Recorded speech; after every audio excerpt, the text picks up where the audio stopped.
होय, मीच माझ्या नवऱ्याचा खून केला. माझ्या नवऱ्याने असे कृत्य केले की त्याने मला हे करण्यास भाग पाडले. मी सुनीता. माझी करुण कहाणी नक्की ऐका. वैशाली तिच्या कारागृहाच्या खोलीत आलेल्या नवीन पाहुणीकडे आश्चर्याने पाहत होती. तिला येऊन जवळपास 1 आठवडा झाला होता, पण आजपर्यंत तिच्याशी नीट ओळखही झाली नव्हती. आतापर्यंत वैशालीने पाहिलं होतं की जेव्हाही नवीन कैदी कोठडीत यायचा तेव्हा ती काही दिवस किंवा महिने रडायची, की ज्याने मन हे लावते. भिंतीवर आणि कट्ट्यावर डोके आपटत स्त्रिया कधी निर्दोष असल्याचा दावा करायच्या, तर कधी रडत असायच्या आणि बाहेरच्या जगासाठी ओरडत असायच्या. वैशालीच्या स्वतःच्या जखमाही हिरव्या व्हायच्या आणि ती रडू लागायची. तिच्यावरचे ते सर्व आरोप आणि त्याची निर्दोषता तिच्या हृदयावर मोठ्या प्रश्नचिन्हासारखी टांगली गेली होती. पण ही नवीन तरुणी, ती एखाद्या रिसॉर्टमध्ये आल्यासारखं वाटत होतं. ती फरशी नसून बेड असल्यासारखी झोपली होती. तिने कैद्यांची दिनचर्या इतक्या सहजतेने अंगीकारली की जणू तिला सर्व काही माहीत होतं. तिचं नाव सुनीता असून तिचाही खून प्रकरणात सहभाग असल्याचं समोर आलं होतं. सुनीता अजून तिच्याशी बोलली नव्हती. तिचा निष्काळजीपणा आणि शांतता वैशालीची शांतता चोरत होती. अनेक वेळ बाजूला पडलेल्या सुनीतालाही ती हालचाल करत असल्याचा भास झाला. कधी कधी वैशालीला रात्री ती गाणे म्हणते किंवा जोरजोरात हसण्याचा आवाज येत असे. जणू काही तिच्या तुरुंगातील रूममेट मधून वीज प्रवाहित होत होती, जी दिवसभर मृतदेहासारखी पडून राहायची. एकंदरीत तिची उपस्थिती, गूढ शांतता आणि काहीही न बोलता केलेली कृती तिच्या मनात भीतीचा थरकाप उडवत होती. जेलर साहेबा तिला चेटकीन म्हणताना तिने ऐकल्यापासून तिची भीती द्विगुणित झाली. त्या दिवशी पहाटेच्या अगदी आधी वैशालीची झोप अगदी खालच्या आवाजाच्या उदास स्वराने विस्कळीत झाली होती, जी वैशाली श्वास रोखून ऐकत होती. ती कोणत्या भाषेत गात होती ते तिला माहीत नाही, पण त्या पूर्ण अंधारात तिला न वळण्याची हिंमत होती ना डोळे उघडण्याची. दुसऱ्या दिवशी कवडशामधून येणारा सूर्यप्रकाश चेहऱ्यावर पडला तेव्हा रात्रीचं भूत दगावल्यासारखं वाटत होतं. वैशाली झोपलेल्या सुनीताकडे लक्षपूर्वक पाहू लागली. ती अंदाजे 33-35 वर्षाची दिसत होती. पाय वाकलेले नव्हते आणि नखही लांब नव्हती.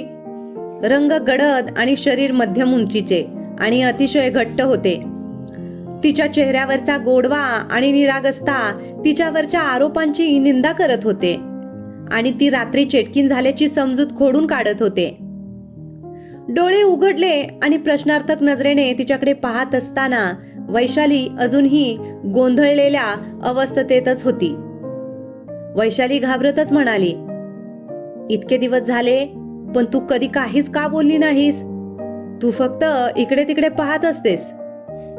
तुला माहित आहे ना की मी माझ्या नवऱ्याचा खून करून इथे आले आहे, तेव्हा माझ्यापासून सावधान राहा. मी एक खुनी आहे. तिच्या आवाजातील कठोरपणा आणि उदासीनता तिला आश्चर्यचकित करत होती. वैशाली तिच्या पलीकडे बसली आणि छताकडे एकटक पाहू लागली. तिच्या हृदयाचे ठोके अनियंत्रित होत होते. काही क्षण पुन्हा तीच अशुभ शांतता दोघांमध्ये पसरली. शेवटी सुनीताने मौन तोडले. अरे, तुला वाईट वाटले? मी फक्त माझी ओळख करून देत होते. आता मला माझे संपूर्ण आयुष्य येथे घालवायचे आहे. मी जीवनातील चढ उतारांना खूप कंटाळले आहे, त्यामुळे आता मला फक्त मनापासून आराम हवा आहे. ती वैशाली जवळ येऊन बसली. वैशालीने तिच्याकडे पाहिले. तिचे ओले डोळ्यांनी तिला हेलावले होते. दुःखाच्या 2 नद्या या छोट्याशा खोलीत वाहत होत्या. मग अश्रूंच्या भयंकर लाटेवर दोन्ही महिला आपापल्या सहानुभूतीच्या बोटी घेऊन स्वार झाल्या. वैशालीने सुरुवात केली. मी काही केले नव्हते. माझ्या दिराच्या मुलीचा खून केल्याचा आरोप माझ्यावर आहे. मी वांज आहे ना. मी तिला छतावरून खाली कसे फेकेन? माझ्या लग्नानंतर अनेक वर्षांनी घरात मी आई बनू शकत नाही हे कळाल्यावर हाहाकार माजला होता. तिला खाली फेकून दिले. त्या दिवशी ती 4 मजल्यावरून खाली पडताना मला दिसली तेव्हा मला खूप दुखापत झाली. माझ्या सासूबाईंना घराणेशाही चालवण्याची खूप हौस होती. माझ्या जाऊबाईंनी मुलीला जन्म दिल्यानंतर त्या खूप अस्वस्थ होत्या. त्या दिवशी घरात फक्त त्या आणि मीच होतो. जाऊबाई बाहेर गेल्या होत्या. बाळ घरीच होतं आणि सासूबाईंनी त्या बाळाला 4थ्या मजल्यावरून फेकून देताना मी पाहिलं. पण सासूबाईंनी नाव माझ्यावर घेतलं. मला तुरुंगात पाठवण्याची त्यांनी सर्व तयारी आधीच केली होती. एका महिन्यातच माझ्या नवऱ्याने दुसरं लग्न केलं. त्यांनी एका दगडात 2 पक्षी मारले. वैशाली थोडक्यात तिची कहाणी सांगून असह्य झाली. त्यानंतर पूर्वीप्रमाणेच शांतता पसरली. हो, आता सुनीता झोपत नव्हती, पण गुडघ्यात डोकं टेकून बसली होती. ताई, आता सुनीताच्या आवाजातून तो खडबडीतपणा जाणवत नव्हता. मी झारखंडमधील एका छोट्या गावातील आदिवासी मुलगी आहे. माझ्या पालकांना मोठ्या प्रमाणात पैसे आणि कामाचं आमिष दाखवून एका दलालाने मला 17-18व्या वर्षी रमेश सिंग याच्याकडे आणलं. तो 35 वर्षाचा होता. त्याच्या घरी मला त्याने कामाला ठेवले. आमच्या गावातील मुली बऱ्याच ठिकाणी, विशेषतः दिल्लीला कामाला जायच्या, ज्या कधीच परतल्या नाहीत आणि लोक त्यांना आनंदी असतील असं मानून त्यांना विसरून जायचे. हे सांगितल्यावर सुनीता हरवल्यासारखी वाटली. वैशालीला वाटलं तिला आपलं बालपण, गाव, घर, गल्ल्या आठवायला लागल्या असतील. म्हणून तीही तिची मानसिक स्थिती कधी निघून जाईल याची धीराने वाट पाहू लागली. काही क्षणांनी ती पुन्हा तिच्या भूतकाळातील क्षणांची पाने उलटू लागली. रमेश सिंग एकटाच राहत होता. त्याची बायको मरण पावली होती. घरात अजून दुसरे कोणीच नव्हते. त्याच्या आज्ञेशिवाय माझ्याकडे पर्याय नव्हता. माझे आणि त्याचे नाते हे मालक आणि गुलामाचे होते आणि मी त्याच्या वासनेची शिकार झाले होते. तो कितीतरी माझ्यावर अत्याचार करत होता. त्याच्या विकृत स्वभावाने मी हैराण झाले होते, पण माझ्याकडे काहीच पर्याय नव्हता. तो त्याच्या दुकानात किंवा इतर कुठेही गेला की मला घरात कोंडून ठेवायचा. पोटाला पोटभर नीट मिळत नव्हतं. मी इथे दिल्लीत कोणालाही ओळखत नव्हते. त्यामुळे या नरकात राहण्याशिवाय माझ्याकडे कोणता पर्यायच नव्हता. त्या दिवसात 2 गोष्टी घडल्या. त्याच्या व्यवसायात त्याला खूप नुकसान होऊ लागलं, त्यामुळे त्याला त्याचं घर विकावं लागलं. दुसरं म्हणजे त्या दिवसात मला पण गर्भधारणेची लक्षणे दिसू लागली. दरम्यान त्याने ते घर विकले. आता आम्ही भाड्याच्या घरात राहू लागलो. नवीन ठिकाणी रमेशने मला सगळ्यांसमोर त्याची बायको म्हणून सांगितलं. नंतर मला मुलगा झाला. त्याने रोज शिवीगाळ आणि मारहाण करण्यापेक्षा जास्त त्रास केला नाही. आम्ही कधी कुठेतरी एकत्र जायचो तेव्हा लोक मला त्याची मुलगी समजायचे. तो हळूहळू अशक्त आणि म्हातारा होत चालला होता. आता जेव्हाही मी त्याला पाहतो तेव्हा माझ्या मनात तिरस्कार आणि किळस भरून यायचा. आता मी बाहेर पडायला सुरुवात केली होती. वयानुसार मला धीर यायला लागला होता. मी टीव्हीच्या माध्यमातूनही खूप काही शिकत होते. त्या दिवसात माझी भेट विशाल नामक तरुणाशी झाली. एका दुकानात तो मला भेटला, जो योगायोगाने माझ्या गावचाच निघाला. जेमतेम माझ्याच वयाचा तो. त्याने दुकानात माझे बोलणे ऐकले आणि मला विचारले की मी कुठली आहे. अनेक वर्षानंतर मला माझ्या जवळचं कोणीतरी सापडलं. काळ्या कुट्ट त्वचेच्या आणि सुदृढ शरीराच्या असलेल्या विशालने साहजिकच मला आकर्षित केलं होतं. अनेक वर्षानंतर आजही माझी वाट पाहत असलेल्या माझ्या आईची आणि माझ्या जाण्यानंतर अपराधीपणाने आणि दुःखाने गेलेल्या माझ्या वडिलांची बातमी मला मिळाली. आता मी विशालला वारंवार भेटू लागले. त्याच्या सहवासात वर्षानुवर्ष अतृप्त असलेल्या माझ्या वांज मनावर पावसाचा पहिला पाऊस पडल्यासारखा वाटत होता. माझा आनंद आणि वाढता आत्मविश्वास आता रमेशला त्रास देऊ लागला होता. आता त्याच्या मारहाणीमुळे आणि इतर त्रासामुळे मला वेदनाही होत नव्हत्या. आता म्हातारा मला मारताना धापा टाकत असे आणि मी हसत हसत ते माझ्या नित्यक्रमाचा भाग म्हणून स्वीकारून इतर कामात गुंतून जायचे. विशालची नशा माझ्या मनावर इतकी होती की म्हाताऱ्याच्या शब्दाचा माझ्यावर काहीच परिणाम होत नसे. दरम्यान त्याने आणखीन काही व्यवसाय करण्यास सुरुवात केली होती. त्यामुळे कपाट नोटांनी भरलेले असायचे. त्यातून मी पैसे काढले असले तरी त्याला कळत नसते. मी जेव्हा जेव्हा विशालला मदत केली तेव्हा त्याने वचन दिले होते की तो माझ्या आईला गावी गेल्यावर घेऊन येईल. तुला जेव्हा इतकं स्वातंत्र्य मिळायला लागलं होतं तेव्हा तू तुझ्या गावी परत का गेली नाहीस? वैशालीने कुतूहलाने तिला विचारले. मी रमेश सोबत राहून जवळपास 14-15 वर्ष झाली होती. मी माझ्या 10 वर्षाच्या मुलाला घेऊन कुठे परत जाऊ? मग तो मला त्याच्या बायकोप्रमाणे ठेवत होता. आणि मग एके दिवशी विशाल माझ्या आईसोबत दिल्लीला आला. त्या दिवशी म्हाताऱ्या रमेशने विशालला पहिल्यांदा पाहिलं. त्याचं आश्चर्य पाहण्याजोगं होतं. त्या दिवशी त्याला चक्कर आल्यासारखं वाटत होतं. त्याने आम्हा तिघांना प्राण्यापेक्षाही वाईट वागणूक दिली. विशाल लगेच मागे वळला. पण मी माझ्या आईच्या सुरकुत्या देखील मोजू शकले नाही, जिला मी खूप वर्षांनी पाहिलं. मी रात्रभर वेदनेने रडत राहिले. त्या असहाय्य आईनेही त्या रात्री आपल्या मुलीच्या किळसवाण्या आयुष्याची संपूर्ण झलक पाहिली. त्या नराधमाने मला खूप मारलं होतं. खरं सांगू ताई, त्या दिवशी मला खूप वाईट वाटलं की मी आजवर या दुरवस्थेला का सोडलं नाही. माझ्या या दुर्दशेला माझी आई सुद्धा कारणीभूत होती. सुनीता वैशालीच्या मांडीवर डोकं ठेवून रडली. दुसऱ्या दिवशी तुरुंगाची दिनचर्या संपवून दोन्ही स्त्रिया एकट्याच असताना वैशालीची उत्सुकता वाढली.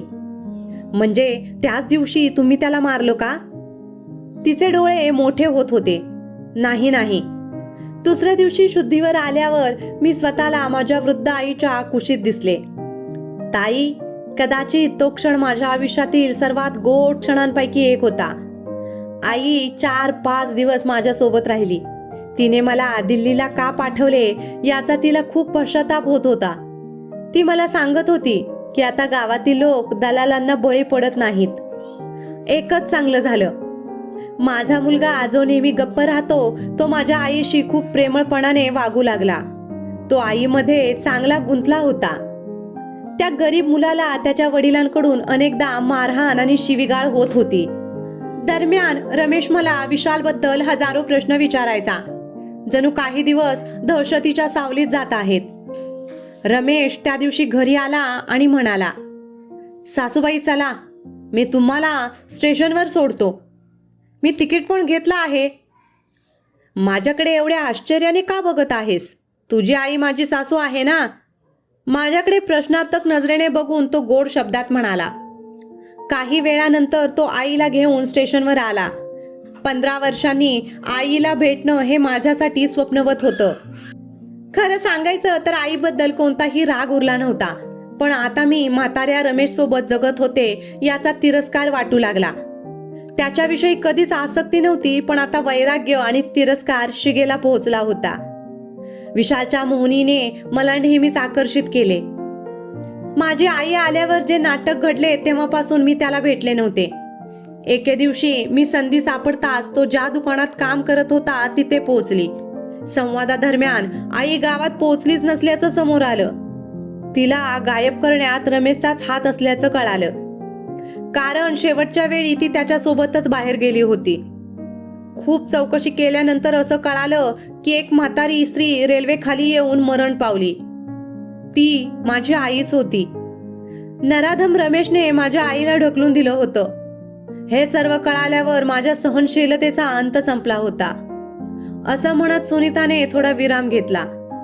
वैशालीचा थक्क झालेला चेहरा पाहून सुनीता काही काळ उभी राहिली आणि लोखंडी सळ्या घट्ट धरून म्हणाली, त्या दिवशी मी पूर्ण तयारीनिशी त्या नरकात परतले.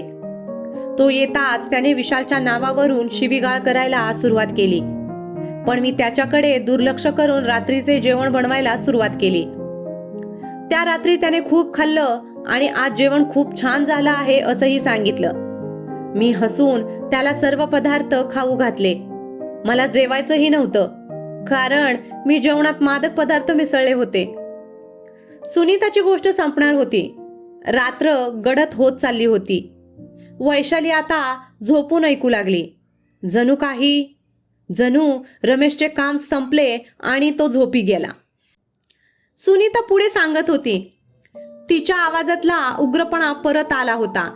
जणू वैशालीला तिचे उलटे पाय आणि लांब वाढलेली नखे दिसत होती. जेवताना म्हातारा दारूच्या नशेत खाली पडला आणि त्याने आपला गुन्हा कबूल केला. त्याच क्षणी धारदार चाकूने मी त्याची मान कापून शरीरापासून वेगळी केली. घराच्या कच्च्या अंगणात खड्डा खणून तो देह पुरला. ती रात्रभर हे करत राहिली. सकाळी तिने आंघोळ केली आणि त्याचबरोबर वाईट दिवस आणि घृणास्पद आठवणीही वाहून गेल्या आणि एका शांततेची भावना मनात दिसू लागली. त्याच्याशिवाय आयुष्य किती सुंदर आहे हे अनेक वर्षात मला पहिल्यांदाच कळले. मी पोलीस स्टेशनमध्ये जाऊन तो हरवल्याची तक्रार दाखल केली. टीव्हीवरच्या क्राईम सिरियल मधून मला खूप काही शिकायला मिळालं. सगळं इतक्या सहजतेने घडत असताना तुला पकडलं कसं? वैशालीने न्यायप्रविष्ट प्रश्न केला. 14 फेब्रुवारीच्या रात्री मी त्याला विश्रांती दिली. एक दिवशी घर मालक भाडे घेण्यासाठी आला. मी 1 महिना शांततेत राहिले होते. मी त्याला बसवलं आणि कपाटातून पैसे काढायला सुरुवात केली. त्याने आजूबाजूचे निरीक्षण केले. त्याला संशय आला. त्याने पोलिसांना खबर सांगितली. पोलीस आले आणि तिथली माती काढायला सुरुवात केली. मग मी पोलिसांसमोर टिकू शकले नाही आणि रमेशच्या खुनाची कबुली दिल्यानंतर मी इथेच तुमच्या सोबत आले. मला माहित नाही, कदाचित तुम्ही त्यावेळची वर्तमानपत्रे वाचली नसतील, ज्यात मला कुंकुवाची वैरीण, पापी आणि अगदी चेटकीन असं संबोधण्यात आलं होतं. पण त्या ड्रग्ज विक्रेत्या रमेशने माझ्यावर केलेल्या अत्याचाराची चर्चाही झाली नाही. असं म्हणत सुनीता तिच्या बाजूला पडू लागली. मग वैशालीने विचारलं, आणि तुझा मुलगा विशाल आता सगळे कुठे आहेत? तोपर्यंत सुनीता तिच्या निश्चिंत झोपेच्या मिठीत गेली होती. सुनीताने तिची सर्व गुपिते उघड केल्यावर वैशालीला आता शांतता वाटत होती. अशा खुन्यासोबत जगावे लागेल अशी भीती माझ्या मनाच्या एका कोपऱ्यात जागृत होऊ लागली होती. अंधारात तिला पुन्हा तिचे हसणे आणि गाणे ऐकू येऊ लागले. आज झोप न येण्याचं हे निमित्त ठरलं. दुसरीकडे सुनीता विचार करत होती, मी जवळपास तीच गोष्ट सांगितली जी मी पोलिसांना सांगितली होती. निदान माझा मुलगा राचित आजीसोबत सुखी असेल अशी आशा आहे. 14 वर्षाच्या तुरुंगवासाची शिक्षा तिला रमेश सोबत भोगावी लागली त्यापेक्षाही कमी वेदनादायक असेल. आयुष्यात पहिल्यांदाच मी प्रेमाचा अनुभव घेतला. विशालसाठी मी एवढंच करू शकते की त्याची शिक्षा मी भोगेन. नाहीतर त्या माणसाला मारता येईल एवढी तर माझी ताकद नाही. रमेशच्या कपाटातील पैशाने विशाल नक्कीच गावापासून दूर असलेल्या रांची शहरात व्यवसाय सुरू करेल आणि माझ्या मुलाला आधार देईल. ती सकाळ कधीतरी येईल जेव्हा माझ्या दुहेरी जन्मठेपेची मुदत संपेल. तेव्हा आपल्या मुलाच्या सुखी भविष्याची कल्पना करत ती झोपी गेली.